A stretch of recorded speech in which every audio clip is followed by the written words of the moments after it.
सरदार पटेल के बाद कोई दमदार और असरदार गृह मंत्री हुआ है वो अमित शाह है। तो उन्होंने जो सवाल उठाया वो बड़ा रेलिवेंट सवाल है।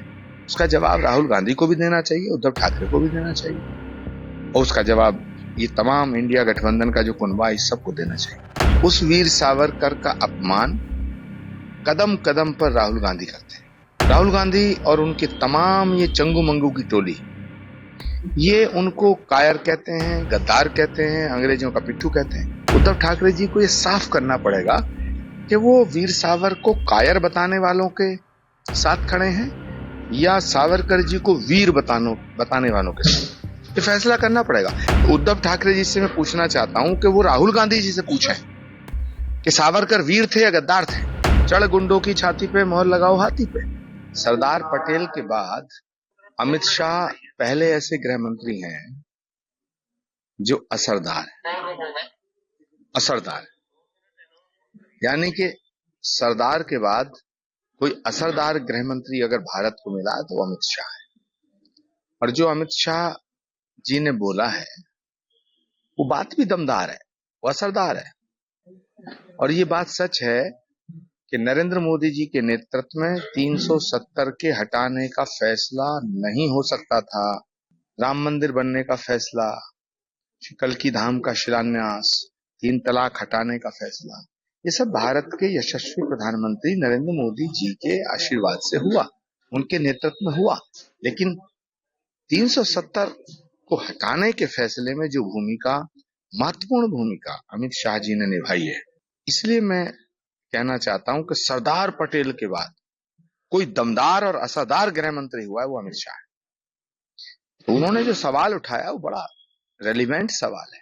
उसका जवाब राहुल गांधी को भी देना चाहिए, उद्धव ठाकरे को भी देना चाहिए, और उसका जवाब ये तमाम इंडिया गठबंधन का जो कुनबा इस सबको देना चाहिए। देखिए, वीर सावरकर जी के ऊपर जितना जुल्म, अत्याचार और प्रताड़ना अंग्रेजों ने की, अंग्रेजी हुकूमत ने जितना कष्ट वीर सावरकर को पहुंचाया, इसकी मिसाल पूरी दुनिया के इतिहास में कहीं नहीं मिलती। लेकिन बड़े दुर्भाग्य की बात है कि जिस वीर सावरकर को सारी दुनिया में महान देश प्रेमी माना जाता है, महान राष्ट्रभक्त माना जाता है, उस वीर सावरकर का अपमान कदम कदम पर राहुल गांधी करते हैं।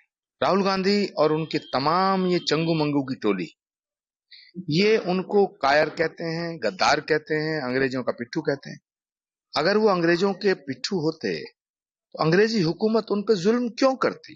10 साल से ज्यादा उन्होंने काला पानी की सजा भुगती, और वो काला पानी की सजा ऐसे नहीं भुगती, ऐसे भुगती कि उन्हें चक्की पीसना पड़ता था, उनको बाथरूम की फैसिलिटी नहीं थी, उनको नहाने धोने की, पूजा करने की भी अनुमति नहीं थी। इतना जुल्म किया वीर सावरकर जी।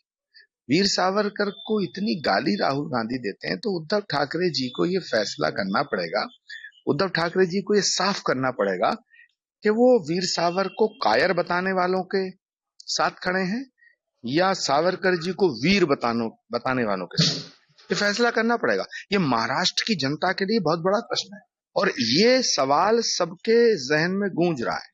छत्रपति शिवाजी महाराज को मानने वाले लोगों के दिमाग में घूम रहा है और गूंज रहा है।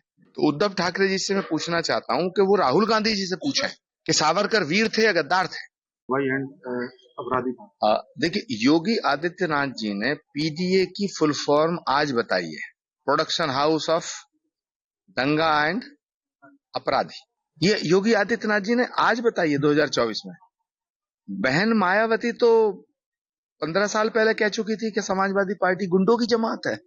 उनका तो नारा था, मायावती जी का नारा था, चढ़ गुंडों की छाती पे मोहर लगाओ हाथी पे। तो समाजवादी पार्टी को अगर गुंडा बताओ, आतंकवादी, अपराधी बताने से उनका अपमान थोड़ी होता, वो तो इसको अपना सम्मान समझते हैं, उनकी तो छाती चौड़ी हो जाती है। हाँ, अगर तुम कहो कि समाजवादी पार्टी के नेता को, किसी समाजवादी पार्टी के नेता को, साहब ये बहुत शरीफ आदमी है, तो उसे बुरा लगेगा। अगर आप कहो कि यार माफिया है, तो उसे अच्छा लगेगा। तो योगी आदित्यनाथ जी ने जो कहा बिल्कुल सही कहा।